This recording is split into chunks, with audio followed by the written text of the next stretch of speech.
myself. Okay. Iflay sabe harami? Yes. Okay. Yes. Yes. We hope say Iflay pin stop. Thank you. Iflay no leave the room, leave the meeting. Ikatawan certain power, sis power cut law. Small time we you miss that here. So now we are back on again. Hopefully by no more cut.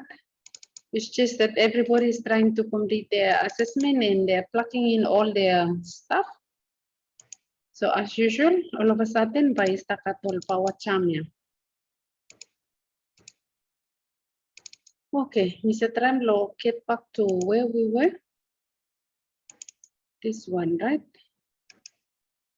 What's wrong with this one? Okay. Right. So you guys have harami. Come on. Yes. Yes. Right. Miss, I'm trying to connect back to my slide again. After the disruption, it was a power cut across the campus and we were running over the place. I almost went over to Kawenu to see if I can join the Zoom from there. But we are back on track. So give me a few minutes while this desktop put up and then we will make a start. As I was saying, we have 20 forums.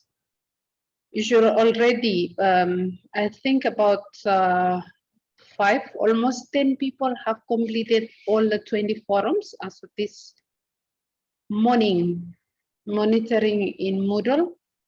And congratulations to those who have actually completed their forums.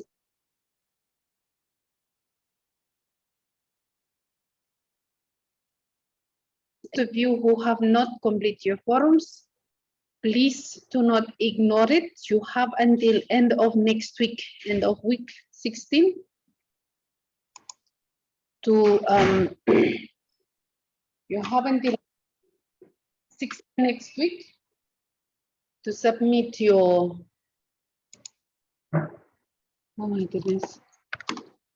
I think now we will be here the whole time. Right, as I was saying, that you need to complete all the 20 forums.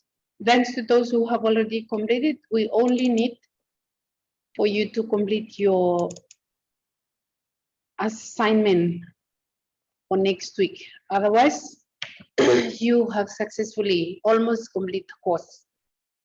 We have 3 assignments and I am still giving time for people who have not done their, those of you who have not yet submit their assignment number 2 for the video presentation, you still have time. And also, if you think that you are late submitting your, assignment number 3 last week for the research project, you still have time. Someone emailed me or text me and asked that, is the Dropbox closed? The answer is no, the Dropbox is not closed. It will close when I close it. So I am opening it, seeing the weather is playing up. Also, the network connectivity is not really good from across the country. So I'm being flexible and I will not close the drop-in box. Neither will I block emails from receiving your video presentation. So you have until the 29th of this month to submit all your assignments. So if you're stuck in forums, just like during lunchtime today, someone messaged me to say that, should I continue on with the course? The answer is yes. You still have time to complete your forums and also your assessment. But if you are starting from 0 for some, I will just encourage you not to do anything because it's just too late for you to catch up. So by end of next week will be on the 30th or the 31st of July will be the time that we will automatically instruct Moodle to close down everything. So you have until end of this month to complete your forums 10 to 20. Submit, if you have not yet submit your video presentation, your research project, and also your third assignment, which is the reflective essay. So moving on, this was where we were before before the power cut, I think.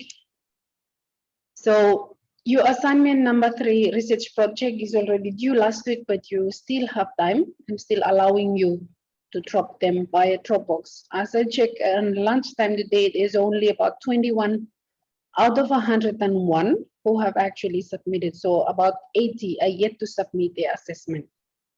I am asking you, please submit your assignment, because you are holding up on the 21 people who have submitted, and it will take me time to complete the marking and submit your grades to the administration in order to allow you to resume studies in semester 2. So please, when you're holding up assignments from your end, you're also holding up your other friends from enrolling as well. So do your part and complete your assessment. Right, as usual, we usually start with a motivational talk, and as we have looked at in the motivational theory, today we're looking at the value of commitment. What is a commitment? As you can see on the screen from the yellow end, there's a difference between interest and commitment. When you're interested in doing something, you do it only when it's convenient. But when you're committed to something, you accept no excuses, only results.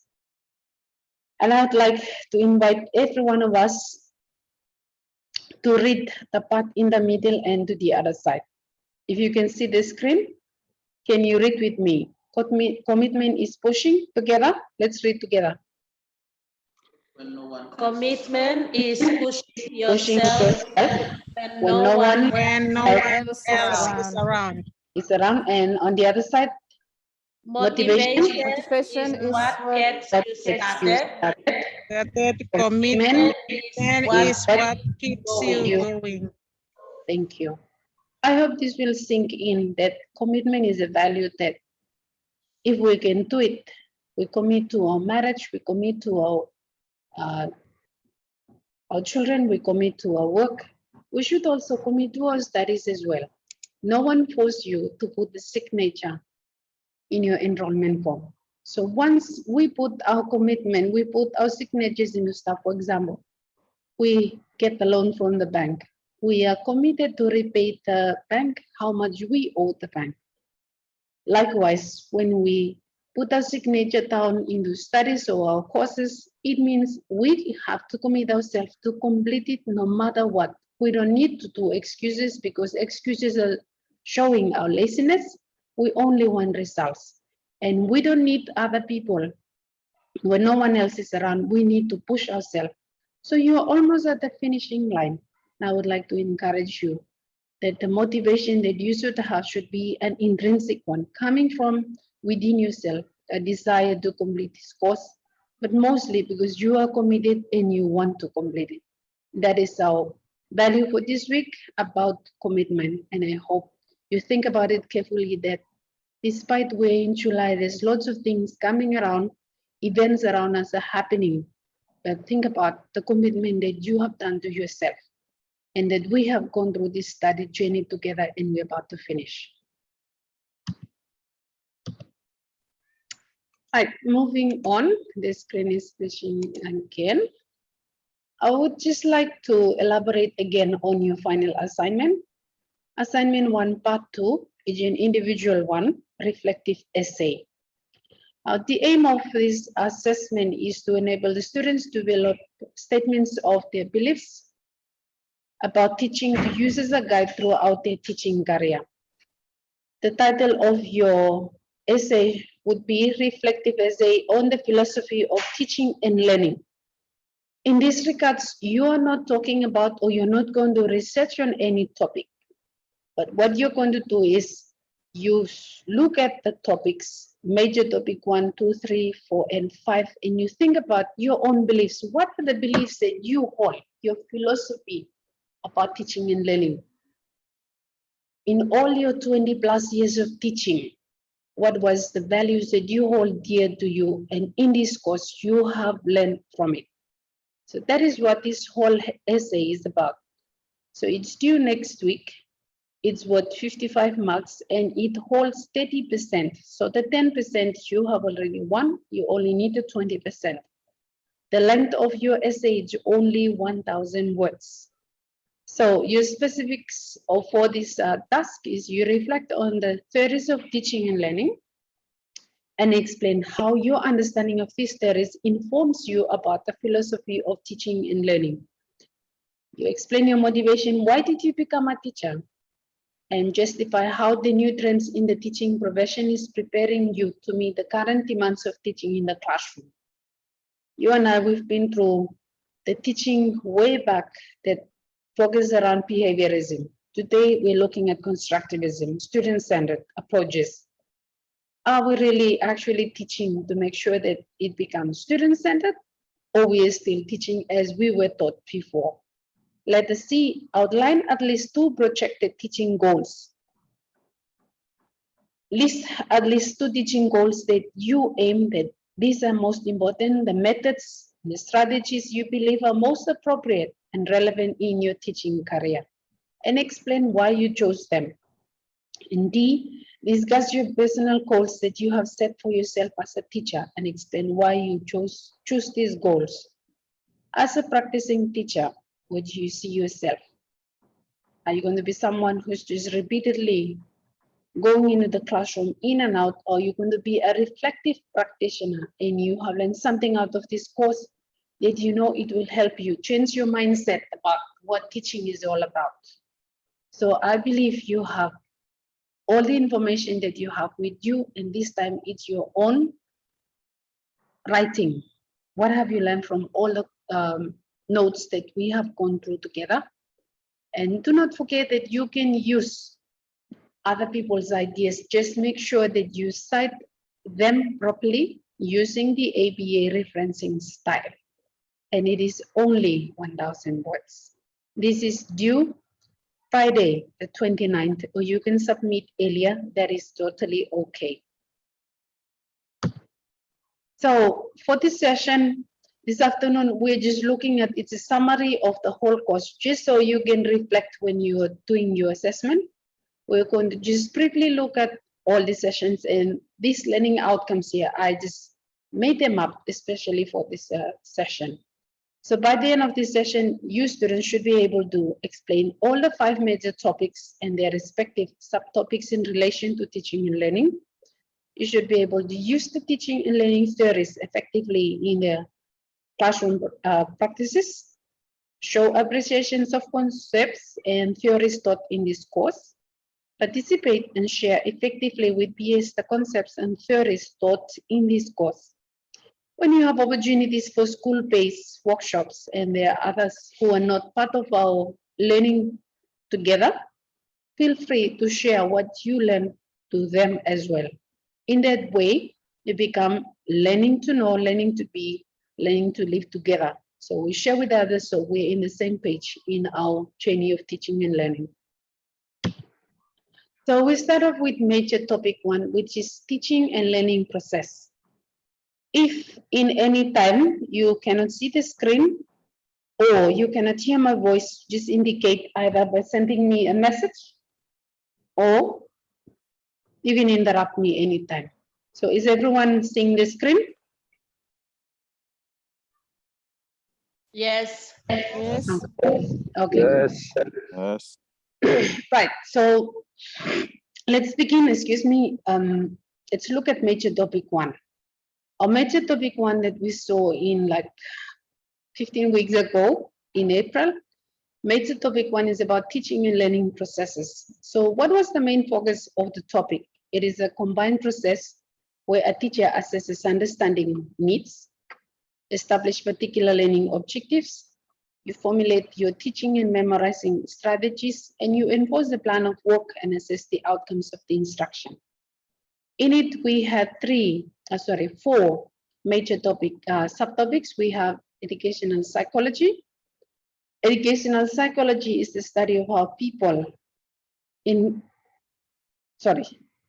including teaching methods. People learn, which including teaching methods, instructional processes, individual differences in learning, and the goal is to understand how people learn and retain information. That is what educational psychology is about. The next topic subtopic that we saw was the changing profession. It refers to the rapid societal changes which we encountered as we teach a generation that undergoes changes according to policymakers and the public. And also we have an increase in the ICT playing an important role in teaching and learning as well. Let us see, we have informal, non-formal, and formal learning. The key difference between non-formal and informal education is that non-formal education refers to the structured educational programs which take place outside of the formal educational classroom, whereas informal refers to the involuntary way of learning that is unstructured and anyone can receive it from society anytime, anywhere, as long as you're willing to learn. Then we look at constructive alignment. Constructive alignment is a teaching principle that combines constructivism, the idea that learners construct or create meaning out of learning activities, what they learn. We align it with the curriculum design or concept, and also we find the right teaching methods to go with it. So it's an alignment between the curriculum, learning outcomes, the teaching strategies, and the learning activities that goes with them. So we have gone through this right from the beginning, and I hope you learned something out of it. Moving on to major topic 2. Major topic 2 is the teaching and learning process. It is a combined process again, very similar to the major topic 1, but the difference here is we look at more about the theories. How do the theories inform learning outcomes, teaching strategies, assessment practices that we have in our schools or in our national syllabus? And our subtopics, we had a couple. There are about 6 of them. The first one is functionalism and pragmatism theories. Functionalism focuses on the human propensity for individualism. How can you function as a human being? And this is heavily influenced by the way our education is structured. Functionalism was built around a more systematic approach to understanding the mental processes. So it's about grooming a person in order to function outside of school. Pragmatism deals with the practical. As we know from the founder, William James, he believed that only practical aspects of life, those things that are beneficial and help to move us in the right directions, are worthwhile. Behaviorism theory focuses on the idea that all behaviors are learned through interaction with the environment. And this learning theory states that behaviors are learned from the environment, and it says that we are born with it or we can inherit due to the influence of how we interact with other people. So if we grow up in a positive environment, we will become positive. If we grow up in a positive, in an environment that is negative, it will influence us. So it's mainly to do with our behavior, but it can also influence the way we learn as well. Moving on to Gestalt theory, the school of thought that looks at human mind and behavior as a whole. So we can say that we make sense of the things that we see and we do not focus mainly on the small parts of it, but instead we tend to perceive things in a holistic way. As teachers or as educators, when we receive children in the classroom, we're not just receiving their head, we are also receiving their heart, their minds, their hands, their legs, what they can do, what they're capable of. And it is our duty to make sure that we teach them holistically instead of making sure that we're just feeding their brains. But we have to make sure that they go away being as holistic as they came in. Constructivism theory, it is a learning strategy to improve the existing knowledge based on students. They learn new things and update themselves in addition to the knowledge they are holding with them. So it's about forming new knowledge or applying it to another concept, but it's entirely by the learner, not someone forcing them to do so. Social constructivism is the view that learning occurs through social interaction and the help of others, often in a group. Social constructivism posits that understanding is an individual developed, but it's shaped through interaction with others, either in pairs, in groups, or it has to be some interaction going on so that learning can happen.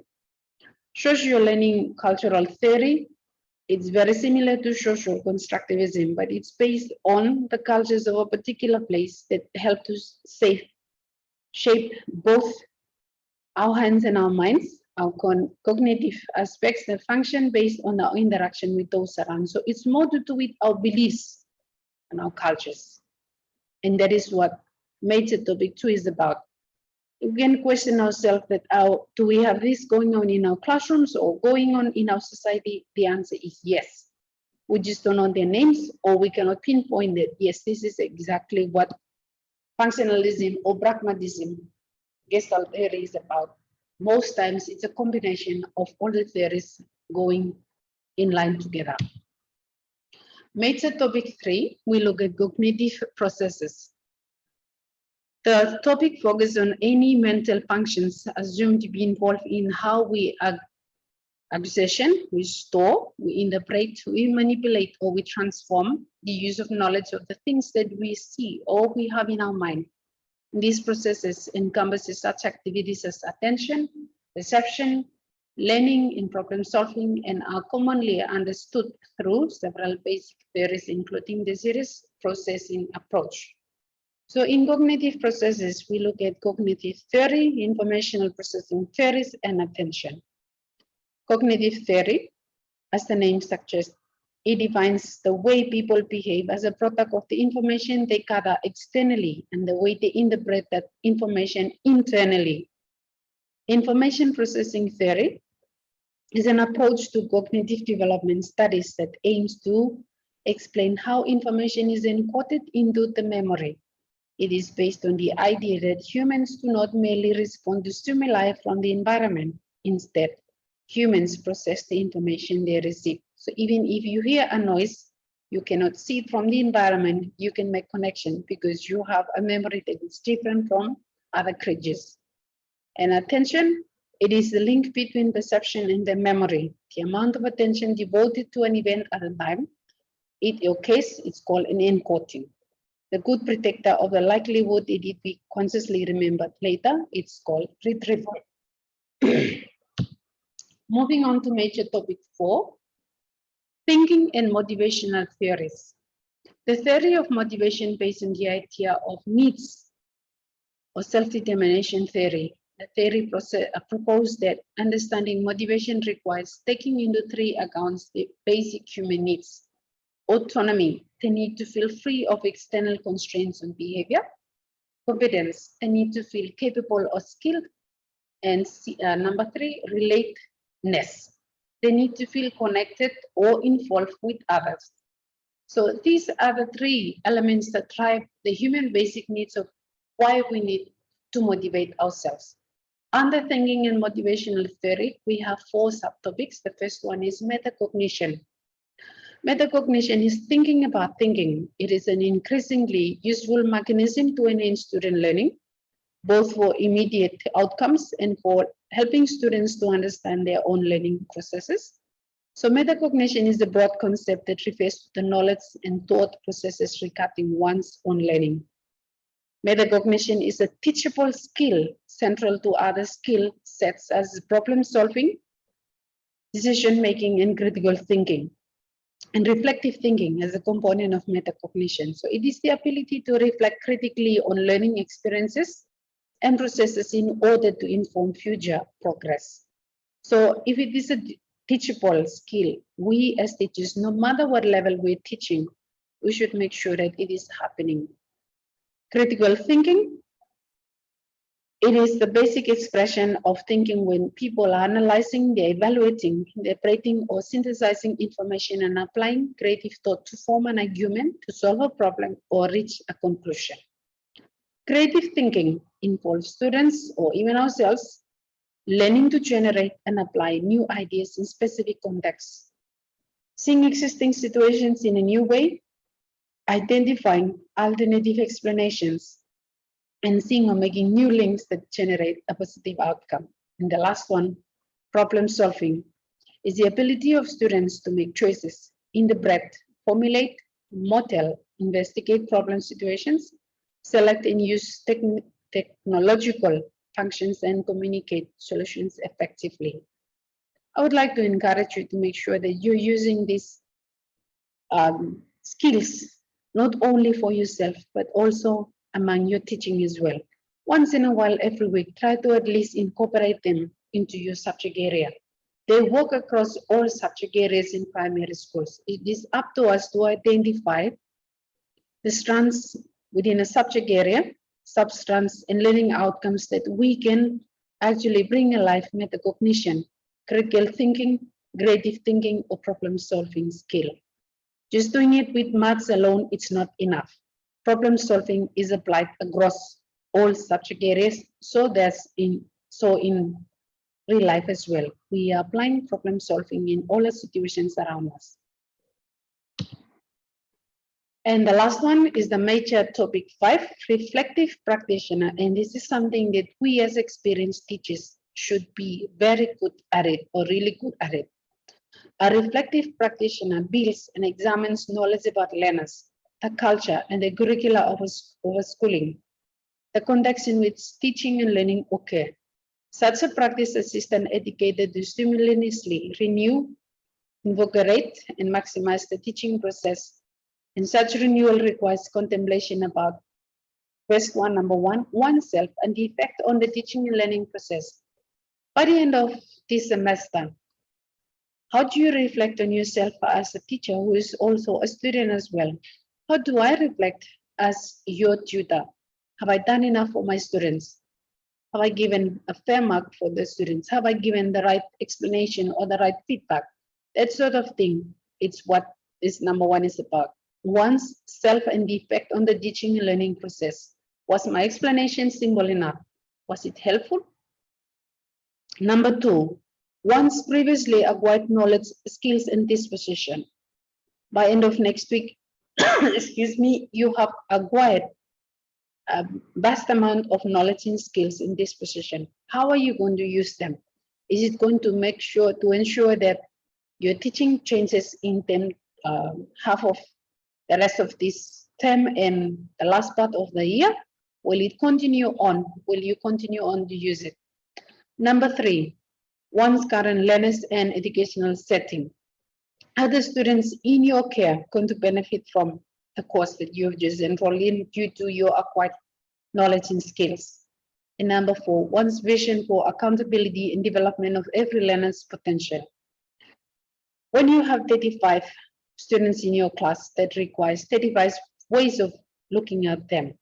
And if one of them fails, it means we are held accountable. How well have we developed the learner's potential? Did we do enough? Are there other factors affecting the students' learning as well as our own? The subtopics that we look at was effective lesson planning. Effective lesson planning requires the teachers to determine 3 essential components. The objective, what do we aim to achieve by the end of every single lesson? The body, how are we going to teach it to make sure that learning happens? And by the end of the lesson, how well are we reflecting on our lessons so that we can improve on the next lesson, either on the same day, the same week, the same month, or the year around, so that we can improve in our planning. And B, management of learning. The effective teacher performs many functions that can be organized into 3 major roles. 1, making wise choices about the most effective instruction strategies to employ. What instruction strategy are we going to use today? Are we going to use sign language? Are we going to give short, simple instructions? Are we going to write on the board? Are we going to project them on a projector? Number 2, design classroom curriculum to facilitate student learning. How well are we going to design the learning outcomes or the learning activities for the students? Number 3, making effective use of classroom management techniques. Last session, we talked about 4 strategies of managing the classrooms. Are we going to use each one of them separately, or we're going to combine them? Make sure that we're using them wisely, we're using them well, in order for students to learn and also feel safe. They have our respect, and also we as teachers do not kill ourselves trying to make sure that learning is happening. So, the summary for EDPS112 course. The course offers choices of teaching and learning processes and theories. And as I've mentioned earlier, there is no single best method mentioned, but a combination of the processes and theories may assist you to enhance your teaching and learning. And that is all for our session. And I'm going to stop sharing the screen. It's now over to you if you have anything to say before we end this session for today.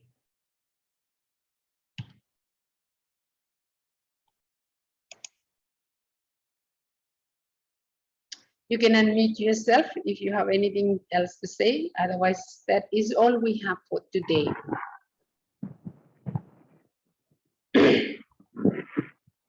Any questions or comments regarding your final assignments or what we have just gone through this afternoon? I know I am a bit rushing. It's mainly because of time, and also this is supposed to be your revision. For this course, I'm just trying to make sure that you wake yourself up and think about it, that we have covered 5 major topics and 20 subtopics so that you can start thinking about your final write-up. Yes, Thelma?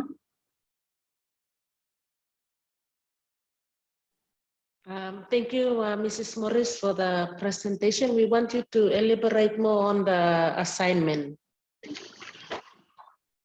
The assignment criteria and yeah, the reflective. You're welcome. Any more comments? Excuse me, I think I'm having the flu for the 3rd time in less than 3 months. Anyone else who would like to say anything before I leave the meeting for the rest of us, because it's almost 4:30. And before I forget, what did Excuse me, Mrs. Morris, we Yes. want you to elaborate more on the assignment, the task. Can you? Okay.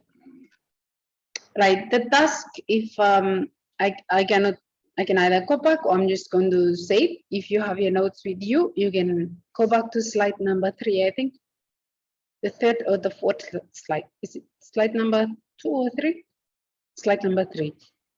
Right, it's your own belief. You're not researching on one particular point, but it's your own belief, your own choice of what you look at in the teaching and learning theories. You can either choose one or you combine them, but this is your own belief about what is teaching and learning philosophy. So if you believe that, okay, constructivism is one good way of teaching, then you elaborate and give reasons why you think it's really important and how is it helpful in this century or in this age that we are teaching. That is what the grant is talking about. So how well is it effective in our 1 or 2 classrooms? And what do you think is really important that we incorporate them?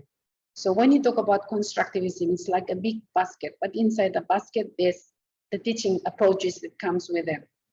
Remember in week 12 or 13 that we look at the different teaching approaches. So when you talk about one particular theory, there are teaching approaches that come with them, or teaching methods or teaching strategies that you can call them. In that way, you are showing what you believe in. So it's not really about the exact best method, and whatever you express, it's not the right or it's not the wrong answer. That is your own belief, BELIEF. It's your own belief about teaching and learning. You talk about that, and then at the end, you talk about why do you choose to become a teacher in the first place? What motivates you to become a teacher? And also at the end, you need to think about your goals. That in the future, this is what I want to be happening in 1 or 2 classrooms. Okay? Maybe you want more of Gestalt theory to be happening, or you want more constructivism or social constructivism. or socio-cultural learning theory to happen, but how they will happen. So you just don't get the names of the major topics and place them. You need to elaborate specifically why you think they're important, and you give reasons to support why and how they can be used in the classroom. If you have already used them and you see them working, you can include those as your example, just like you are doing in your forums. Am I clear? Sorry, we have a problem with our network down small Okay. time. Did you hear what I just said? Just the last part of it. We did not hear that. The major topic. The major, you said something about major topic. Major topic, don't just write the major topic. Don't just write a major topic, but we choose. Okay. Now let me get myself clear. Para me explain it, para me pose más para me explain it. Okay.